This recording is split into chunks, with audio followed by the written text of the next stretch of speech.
Bonjour à tous et à toutes et bienvenue sur Encore un pas, le podcast qui parle de l'hyperphagie sans tabou. Je suis Alizée Perrin, coach en pleine conscience alimentaire et psychonutritionniste, et je vous aide à cultiver une alimentation consciente et sereine. Et donc on se retrouve pour ce nouvel épisode avec une invitée aujourd'hui que je suis très contente d'accueillir. Je vous parle beaucoup sur les réseaux sociaux et sur le podcast des origines, des déclencheurs de l'hyperphagie ou des compulsions alimentaires. Et c'est vrai que je vous ai beaucoup parlé de l'instabilité physiologique due à la restriction mentale avec la nourriture, donc les aliments interdits, la culpabilité, mais aussi la restriction calorique, quand on essaie de restreindre son apport. Donc ça, j'insiste vachement sur ce sujet-là parce que ça, c'est un peu la base, mais souvent il y a d'autres choses à explorer plus en profondeur. L'hyperphagie, elle a surtout des causes émotionnelles plus en profondeur, et c'est ce que j'avais envie d'aborder aujourd'hui avec notre invitée qui est Romane Leblanc, qui est psychologue spécialisée dans les TCA, et donc on va en parler justement. Donc déjà, merci beaucoup d'être là, Romane, et je vais peut-être te laisser te présenter. Bonjour, merci à toi Alizée pour l'invitation, ça me fait grand plaisir d'être là. Mais du coup, moi, comme Alizée l'a dit, je suis Romane Leblanc, je suis psychologue clinicienne spécialisée dans les thérapies cognitives et comportementales majoritairement. Bien grand mot pour pas dire grand-chose, hein, on agit sur les comportements pour modifier ce qui se passe dans la tête, majoritairement. Et je suis aussi hyper spécialisée en alimentation, donc je ne fais que ça. Alors, TCA comme pas TCA, hein, parce qu'il y a aussi des personnes qui souffrent de leur relation à l'alimentation sans pour autant rentrer dans les cases diagnostiques des troubles du comportement alimentaire. Et ça peut aussi être des personnes que j'accompagne. Donc voilà, je suis très heureuse de participer à ce podcast pour pouvoir ouvrir une perspective, aller un peu plus loin, plus en profondeur. Et je sais que ça rejoint aussi totalement ce que tu défends, donc je suis très heureuse. Trop bien. Et peut-être qu'on peut commencer d'ailleurs par la grande question que j'ai envie de te poser, c'est à quoi ça sert d'aller voir une psychologue quand on souffre d'hyperphagie? Parce que voilà, c'est vraiment mon sujet de prédilection, et je pense que c'est important de rappeler ça. J'ai beaucoup de personnes qui me posent la question, qu'est-ce que ça va apporter exactement? Qu'est-ce qu'on va travailler et comment on va travailler, quoi? Oui, beh, c'est aussi une question que j'entends souvent et que je vois aussi sous différentes formes sur les réseaux sociaux, honnêtement, hein. Est-ce que la psy, ça va vraiment changer quelque chose à mon rapport à la nourriture? La réponse courte, oui, mais peut-être pas de la façon dont vous l'imaginez. En fait, un psychologue, ça va surtout servir à, c'est le thème de cet épisode, hein, à voir les causes plus profondes, de ce qui est visible en surface, c'est-à-dire, l'hyperphagie. En fait, dans les troubles des conduites alimentaires et ici plus spécifiquement pour parler de l'hyperphagie, c'est un trouble dit d'axe 1. Donc c'est une difficulté qui est visible, qui a un temps défini. On sait quand est-ce que ça commence et le trouble des conduites alimentaires, on en guérit aussi. Donc c'est vraiment hyper défini dans le temps. Ça peut être une dépression également, qui peut être de l'axe 1. Ça peut être un épisode, avec une humeur, majeure par rapport à une autre. Ça peut être un épisode anxieux, enfin voilà, tout ce qu'on appelle globalement épisode va être aussi de l'axe 1. Donc la première chose qu'un suivi psy va t'apporter vis-à-vis de cet axe 1, donc de ton TCA, c'est de la compréhension. Donc pas forcément, des conseils pour mieux manger, juste qu'est-ce qui est en train de se passer, qu'est-ce qui se joue en toi au moment où, tes conduites hyperphagiques surviennent. C'est pas, seulement un espace pour ressasser, ça je vais le dire souvent je pense, parce que c'est un peu l'image qu'on a des psychologues, de ressasser le passé et cetera, mais pas forcément, c'est juste pour comprendre le lien entre ce que vous avez vécu et ce que vous faites aujourd'hui avec la nourriture. Donc il y a tout cet aspect outillage où, si tu manges de façon compulsive, c'est que quelque part, il y a une fonction au fait de manger, donc ça vient réguler quelque chose. Le psy va pouvoir t'aider à identifier quoi exactement et potentiellement à développer d'autres façons de répondre à ce besoin. Mais là où, pour moi, c'est, très important de venir voir un psychologue, c'est qu'on le sait, les troubles des conduites alimentaires sont des troubles avec énormément de comorbidité. Une comorbidité, c'est des troubles qui sont conjoints chez une même personne, dont des troubles qu'on appelle plutôt d'axe 2. Un trouble d'axe 2, c'est quelque chose qui se relie plutôt à la personnalité, quelque chose qui est structurel, qui est dans la dynamique de la personne. Il y a même parfois des personnes qui disent: «Mais moi, ça fait partie de ma personnalité d'être anxieuse», par exemple. Et là, c'est là qu'on voit en fait qu'il s'agit d'axe 2. Et cet axe 2, il n'y a que le psychologue ou le psychiatre, qui est également formé à la démarche diagnostique, qui va savoir le repérer. Parce que un axe 1, donc avoir un trouble du comportement alimentaire, n'a pas toujours un axe 2, donc on n'est pas toujours avec un trouble anxieux qu'on se traîne derrière. Mais par contre, quelqu'un qui a un trouble anxieux va toujours avoir un trouble d'axe 1. Et nous, en fait, on le voit parce que c'est la difficulté avec laquelle vient le patient. C'est très rare quand un patient vient nous dire, «Bonjour, en fait, je pense que j'ai un trouble anxieux généralisé ou que j'ai de l'anxiété sociale». Ça n'arrive pas. Clairement, c'est, juste j'ai de la difficulté à aller au restaurant, je me restreins sur mon alimentation et cetera et cetera. Et donc le psychologue va avoir cette finesse clinique qui va permettre de voir s'il y a de l'axe 2 en deçà du trouble des conduites alimentaires. Donc c'est là que je dirais que, bah, c'est pas magique, hein, ça prend du temps, cette démarche aussi avec le psychologue, mais ça va être un travail qui reste et qui résiste surtout aux chutes, aux rechutes, contrairement, au travail qui peut se faire uniquement sur l'axe 1. Et s'il n'y a que, entre gros guillemets, hein, un trouble des conduites alimentaires, c'est très bien aussi. Là, le psy vous le dira aussi et dans ce cas-là, pourquoi pas, bah, mettre fin à la thérapie ou espacer les séances de thérapie. Donc voilà, c'est vraiment, à vous de voir aussi comment vous vous sentez, avec tout ça. Ouais, OK, ça permet, effectivement de mieux comprendre parce que, comme tu dis, il y a beaucoup de personnes qui vont dire: «Ouais, mais bon, moi j'ai pas envie de ressasser encore, l'enfance, voilà, ce qui s'est passé, je sais d'où ça vient et tout». Alors que d'ailleurs, des fois, on croit savoir, mais pas forcément, hein. Et voilà, c'est bien, je trouve, de rappeler que ça va bien au-delà de ça et c'est oui, il y a beaucoup ce discours-là, je trouve, dans les suivis et moi je dis toujours: «Non, non, mais en fait, tout le monde devrait déjà faire un suivi psy». Tout le monde devrait faire un suivi psy, qu'il y ait des TCA ou pas et non, oui, on va bien plus loin dans le suivi évidemment que reparler de l'enfance. Je pense que c'est un ensemble de choses. Moi, j'aime bien voir ça comme un puzzle qu'on assemble, tu vois? Et c'est important d'avoir toutes les pièces du puzzle, du coup, pour qu'il soit complet et je trouve que c'est important de savoir, d'où on est parti, comment on fonctionne en profondeur effectivement, parce que en plus, comme tu disais, donc il y a pas forcément que le TCA, il y a souvent des comorbidités et voilà, c'est important de se comprendre en profondeur pour vraiment avancer et je pense que souvent, beaucoup de personnes vont croire qu'il y a un souci à résoudre, qu'il y a une solution, qu'il y a une porte et une clé. Sauf qu'il y a plein de portes et il y a plein de clés pour, sortir des TCA. Il y a pas une seule solution, je pense. Ouais, ouais, exactement. Je te rejoins et surtout, le TCA, comme je le disais, va se manifester de diverses manières aussi. Il y a des personnes qui vont plus pouvoir aller au restaurant, il y a des personnes, c'est le poids qui va être impacté, il y a des personnes, c'est le sport qui va être impacté et donc beh, parfois, c'est bien aussi de comprendre et de connaître ces schémas, internes pour pouvoir réagir mieux sur du plus long terme que juste avoir en fait, il y a un truc que je dis toujours à mes patientes, vous savez comment traiter votre TCA. Je veux dire, il faut lire des posts Instagram, c'est écrit, vous pouvez écouter des podcasts, il y a plein de manières de le faire. Vous savez que vous devez agir sur votre restriction calorique, sur votre restriction cognitive, mais concrètement, c'est quels, conseils qui sont donnés qui va être applicable à vous? Ça, vous ne pouvez pas le savoir parce que c'est toute une dynamique justement, d'exploration de schémas qui va faire qu'on va affiner les conseils selon le profil de chaque, patiente. Excusez-moi, j'emploie le féminin parce que je n'ai que des femmes. Ouais, Naturellement. moi aussi donc OK. oui et en plus, comme on l'a dit, au-delà de cette restriction calorique et restriction mentale, de toute façon, il y a souvent, des causes plus profondes, donc on va en parler. Avant ça, faut pas oublier de distinguer, l'hyperphagie boulimique des compulsions alimentaires et là, je pense qu'on va plus parler d'hyperphagie boulimique, c'est-à-dire quand, vraiment il y a un aspect, émotionnel qui pousse à se remplir, à s'anesthésier avec la nourriture. Donc justement, quelles sont les causes au-delà de la restriction, selon toi? Au-delà de distinguer l'hyperphagie boulimique et les compulsions, moi, je ferais encore une, distinction dans l'hyperphagie et je pense que tu l'abordes aussi parce qu'il me semble que c'est quelque chose que j'ai déjà vu, notamment, sur tes posts Instagram et en écoutant ton podcast. Et en fait, cette distinction, elle est super importante parce que ça change tout à la façon dont on aborde la guérison.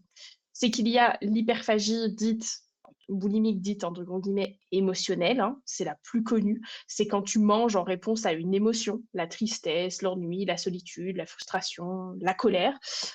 Tu vas ressentir quelque chose d'inconfortable et paf, tu te retrouves devant ton frigo ou devant un paquet de gâteaux, quoi.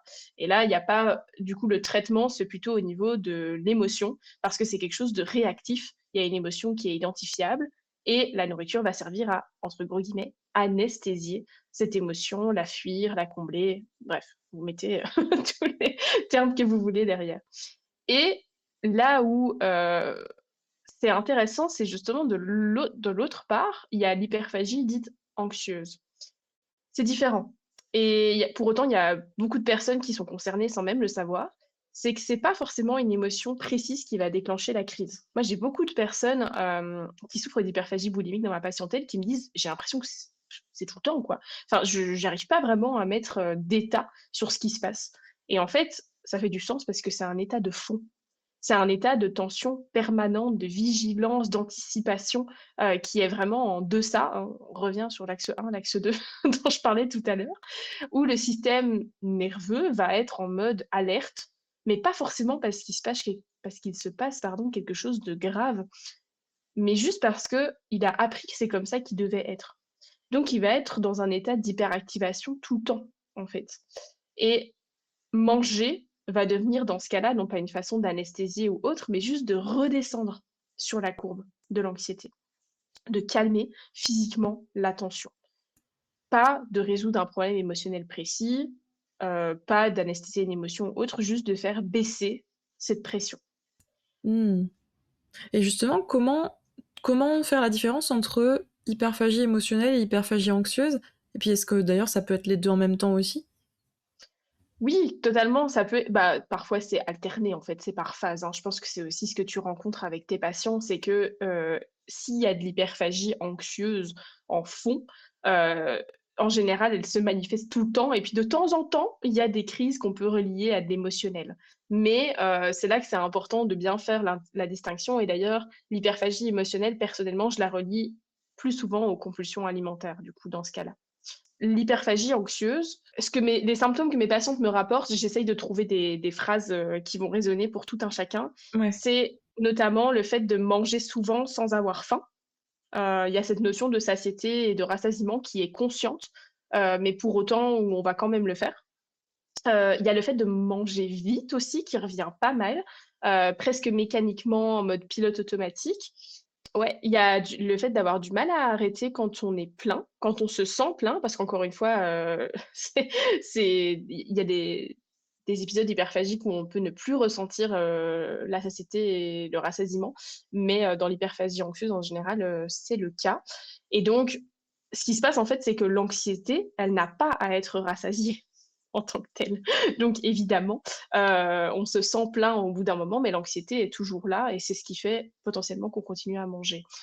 Il y a aussi un truc, en réfléchissant là qui m'est revenu, c'est que souvent, ces épisodes, ils arrivent le soir parce que le contrôle de la journée va se relâcher.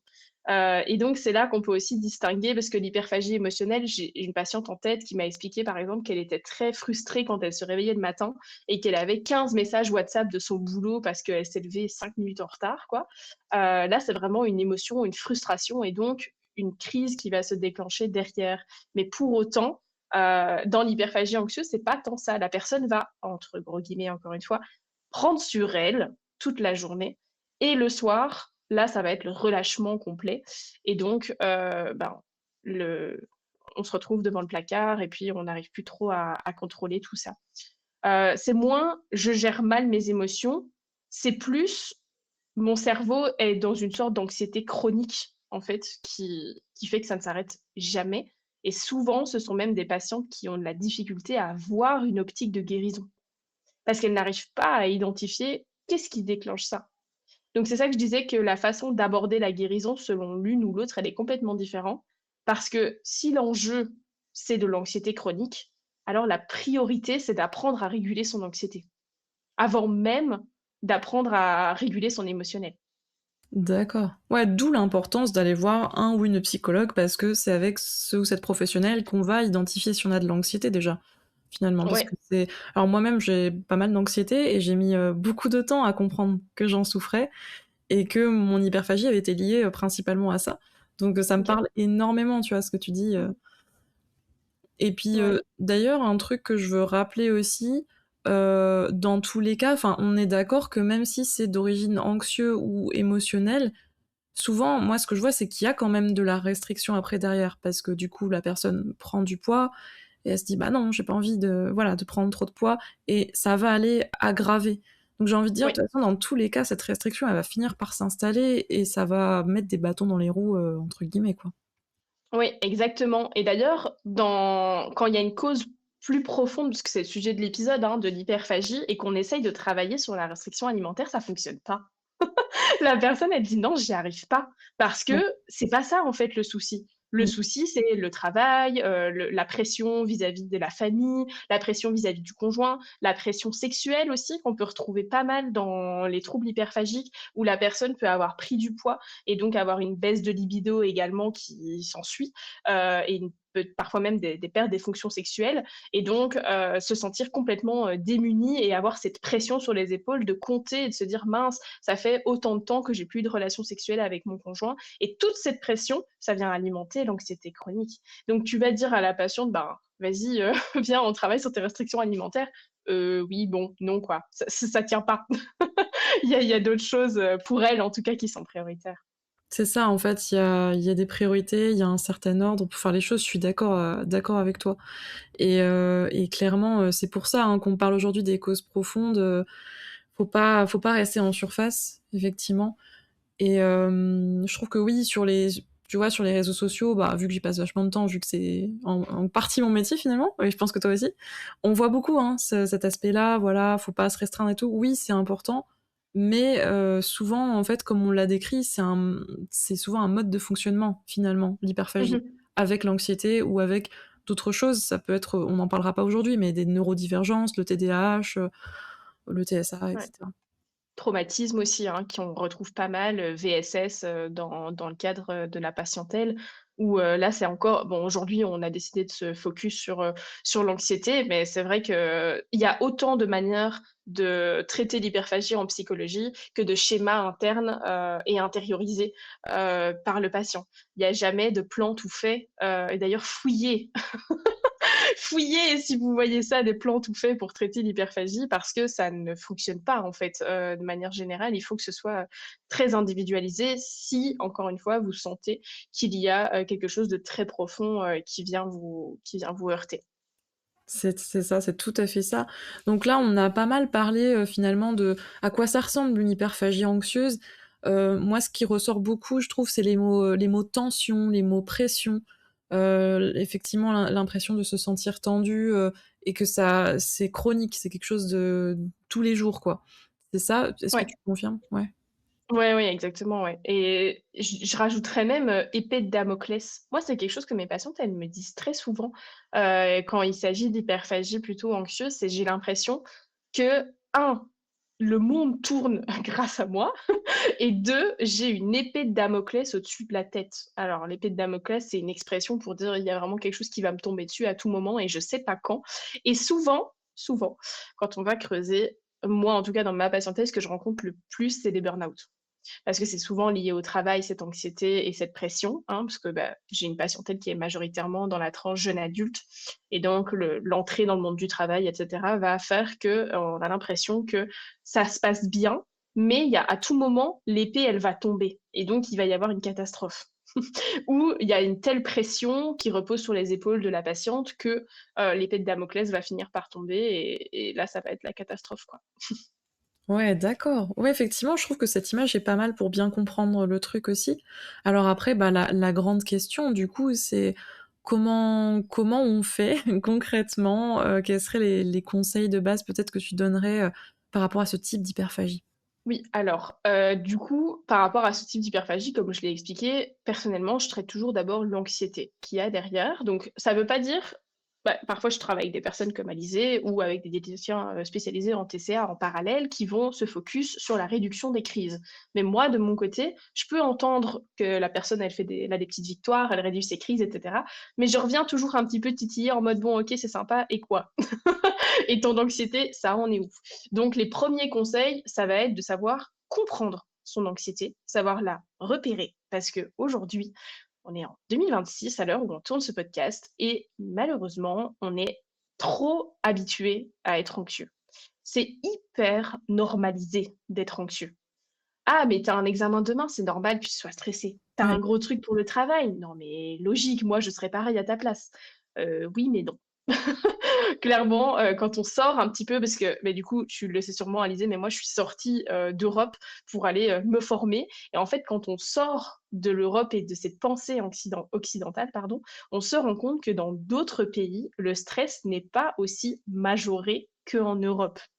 Personnellement, je suis allée au Canada. Alors au Canada, c'est un pays où j'ai l'impression qu'il y a pas de stress, quoi. Tout le monde est peace and love, Trop c'est bien. vraiment cool. Mais il y a pas besoin d'aller jusque là-bas. Il suffit de descendre et d'aller dans des pays, notamment en Afrique, où on prend les choses beaucoup plus à la légère, où le timing est beaucoup moins important. Il y a beaucoup moins de règles, en fait, liées à la bonne manière de faire. Et donc, c'est aussi de se dire, tiens, qu'est-ce qui m'enferme aujourd'hui? C'est qu'est-ce qui, moi, par exemple, je sais que les horaires, c'était quelque chose qui m'enfermait jusqu'au moment où je suis allée en stage en Martinique. Ma maîtresse de stage a eu 4 heures de retard. Puis j'ai décidé de plus jamais m'enfermer avec les horaires. Parce que c'était pas, moi, je l'ai vécu comme un manque de respect. Puis elle est arrivée toute pimpante en me disant, désolée, mon fils était malade ce matin. J'ai privilégié la santé de mon fils. Est-ce que tu vas bien? Voilà, Ouais. tout simplement. J'ai décidé de plus m'enfermer avec ça et donc c'est plus une anxiété pour moi aujourd'hui de me dire: «OK, si je dois déplacer une patiente, par exemple, parce que je me sens pas bien, je peux le faire. Si, j'arrive un petit peu en retard à un rendez-vous, je manque pas de respect à la personne». C'est un travail de déconstruction monstre, hein, mais voilà, pour une ancienne anxieuse du temps, je vous partage un petit tips, perso. Donc dans un premier temps, ça va vraiment être de se demander: «Qu'est-ce qui m'enferme? Qu'est-ce qui m'enferme et qui peut nourrir mon anxiété?» Bon, les personnes qui vont nous écouter, vous allez toutes me dire: «C'est mon travail».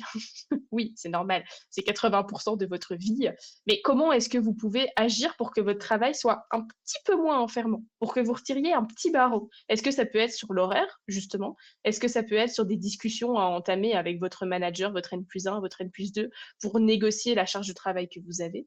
Est-ce que ce serait de réduire un conflit avec un collègue, que vous entretenez depuis un bon bout de temps? Il y a tout ça qui entre en jeu. Ensuite, après qu'on a reconnu, l'anxiété et qu'on voit qu'est-ce qui nous maintient là-dedans, bah, évidemment, c'est d'agir.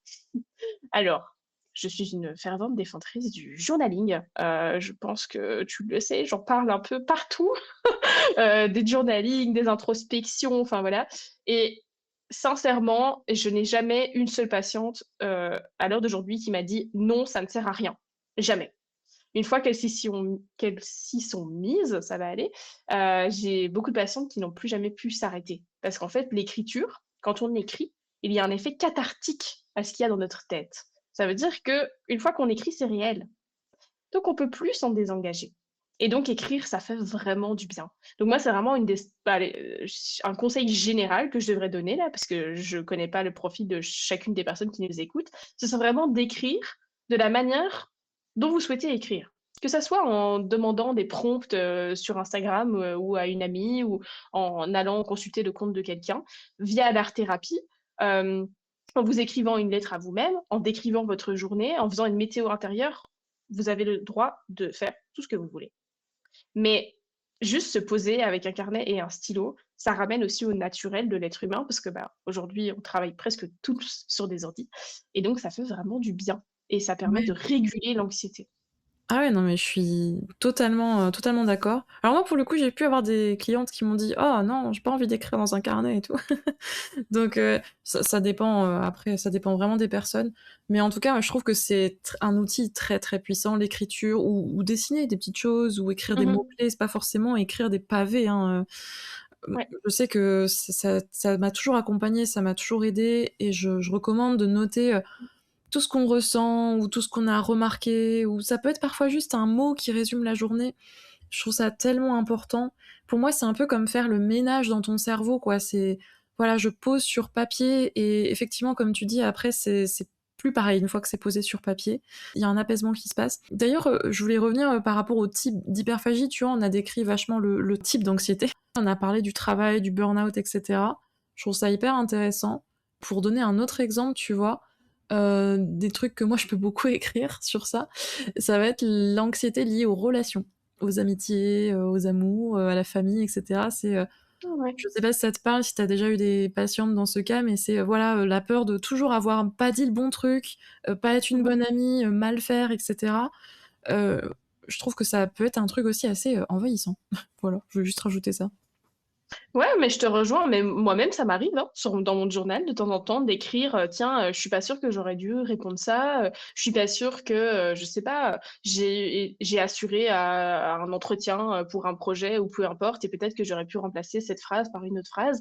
Mais c'est vrai que le relationnel et l'environnemental, le contexte dans lequel vous vivez, ça peut aussi être une source de stress, de toujours vouloir bien se comporter, faire les choses de la bonne manière. Et donc, pourquoi pas les coucher sur papier déjà pour dédramatiser et se dire oui, bon, c'est pas si grave que ça finalement.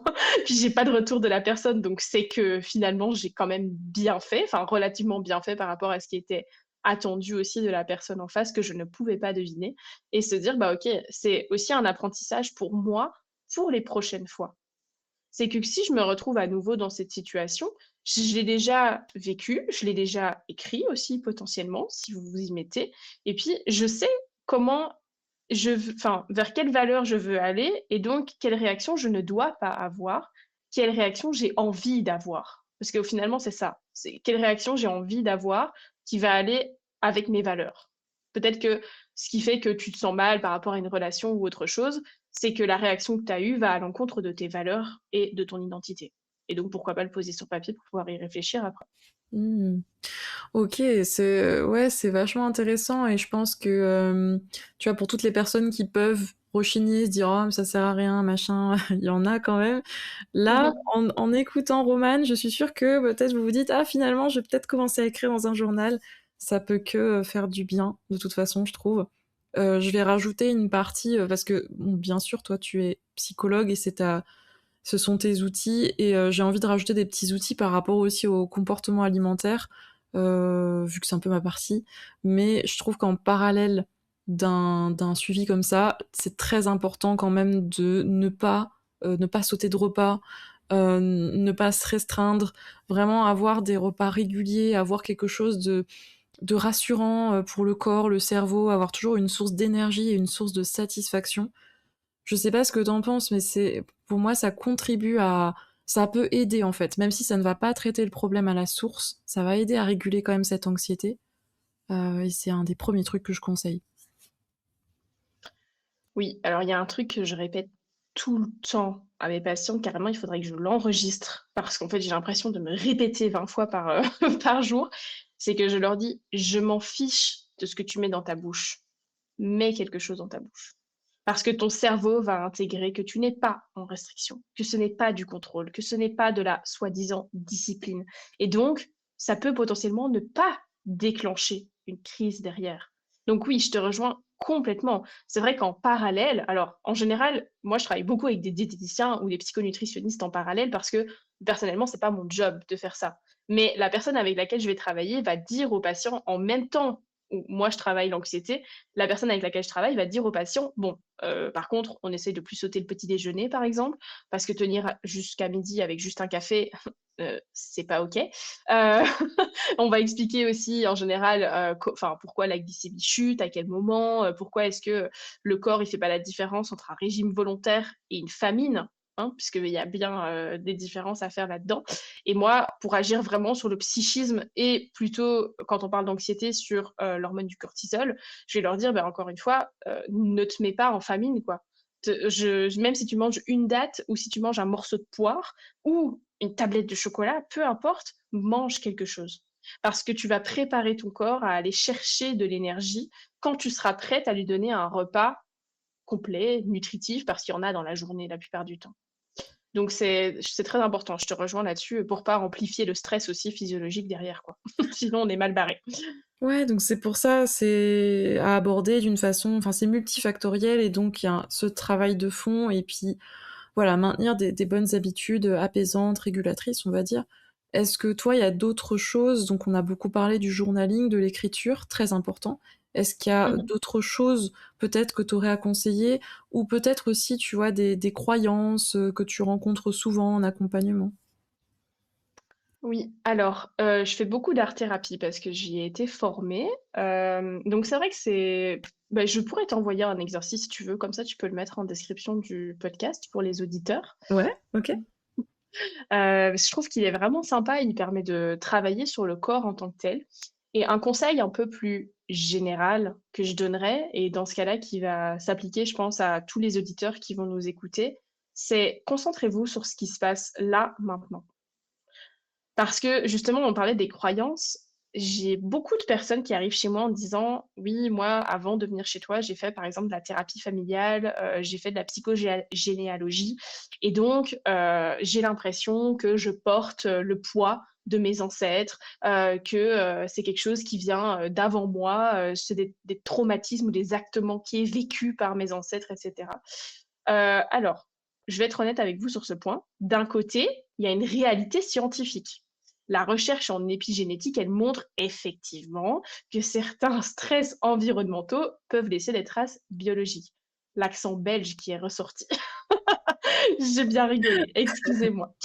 Euh, donc, on voit notamment ça au travers des études sur des descendants de survivants de famine ou de génocide. Enfin, je suppose que tu en as aussi déjà pris connaissance, Alizé. Et il y a des différences dans certains marqueurs biologiques et c'est réel. Mais, et c'est un grand mais, utiliser ça pour expliquer son hyperphagie, ça peut devenir un obstacle à votre guérison. Parce que ça externalise complètement le problème, il ne vous appartient plus. Et donc, évidemment, quand c'est quelque chose que vous placez hors de vous-même, ben, ça ne vous donne pas envie d'agir. Clairement, on n'a pas envie de commencer à se mettre en action, faire les exercices que la psy donne. Et la thérapie, c'est quelque chose de difficile. Mmh mh. Parler de soi, exposer sa vulnérabilité à quelqu'un qu'on ne connaît pas, avec lequel on n'a pas d'affect, c'est difficile. Et remettre ça à quelque chose d'extérieur, ça peut vous donner l'impression que vous n'avez pas de prise dessus, alors que c'est pas vrai. Ça va soulager votre culpabilité pour un moment, mais ça va pas ouvrir une porte vers un changement. Et donc, c'est pas alors c'est très bien de le savoir. Tant mieux si c'est vrai pour vous, OK, c'est très cool.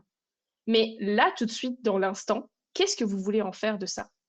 Est-ce que ça vous convient de vous dire: «OK, ça ne m'appartient pas et donc et c'est OK aussi, je me désengage complètement de cette maladie, puis je décide que ça ne fait plus souffrance dans mon quotidien et je continue exactement les comportements comme j'avais auparavant, sauf que ça ne m'impacte plus au niveau émotionnel». Pourquoi pas? Mais il faut déjà je n'ai jamais rencontré personne qui a réagi comme ça, mais pourquoi pas?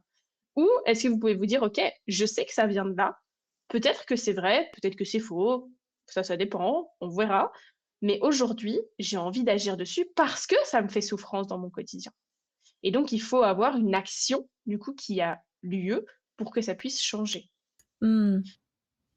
Non, mais c'est ça, en fait, faut faire attention effectivement, à certains discours qui vont déresponsabiliser, je pense, Oui. du trouble, hein, qu'on a et tu vois, ça me fait penser, alors effectivement, j'avais déjà, vu des personnes comme ça qui me disaient: «Oui, le poids des ancêtres» et cetera. Enfin, il y a Mmh. vraiment, tout ce côté-là aussi. Je pense qu'il faut démêler le vrai du faux.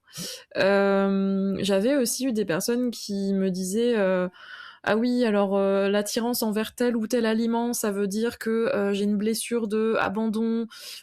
Si je prends du poids au niveau des hanches, ça veut dire qu'en fait, quand j'avais 3 ans, machin truc, ma» enfin voilà et en fait, tous ces discours-là, le problème, c'est qu'effectivement, comme tu dis, on n'est plus dans on s'éloigne en fait. On n'est plus Mmh. responsable du truc. C'est: «Ah non, mais c'est un truc extérieur qui a causé ça, donc c'est pas moi.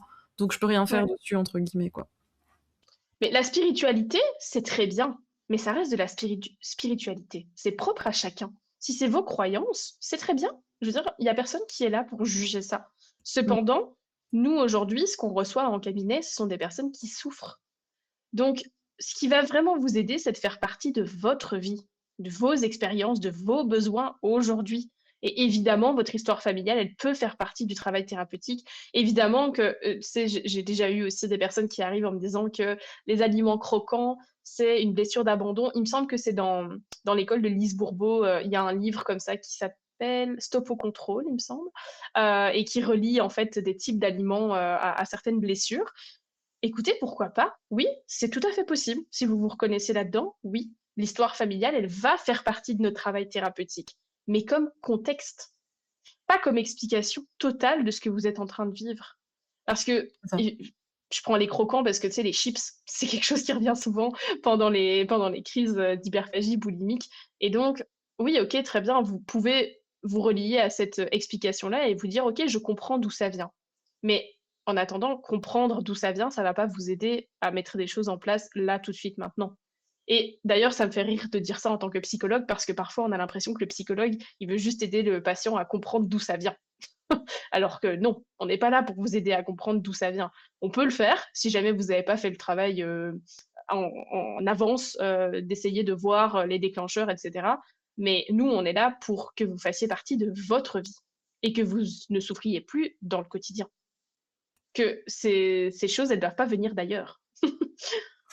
OK, ouais, je trouve que c'est une belle façon d'ailleurs de peut-être de finir, là-dessus, je trouve, pour, résumer un petit peu ce dont on a discuté, que voilà, les psychologues sont là pour aider les personnes, les patients et patientes à être acteurs, j'ai envie de dire acteurs ou actrices de leur vie et de leur processus de guérison.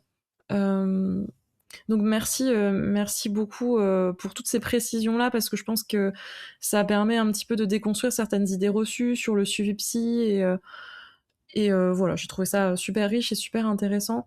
Est-ce qu'il y a peut-être, un dernier petit, truc que tu as envie d'ajouter, un petit message que tu as envie de faire passer aux personnes, qui souffrent d'hyperphagie, ou peut-être où est-ce qu'on peut te retrouver aussi, Oui, eh bien, pour toutes les personnes qui souffrent d'hyperphagie boulimique aujourd'hui, je sais qu'Alizé vous le dit et vous le répète, mais je vais vous le répéter encore une fois, c'est pas un problème de volonté.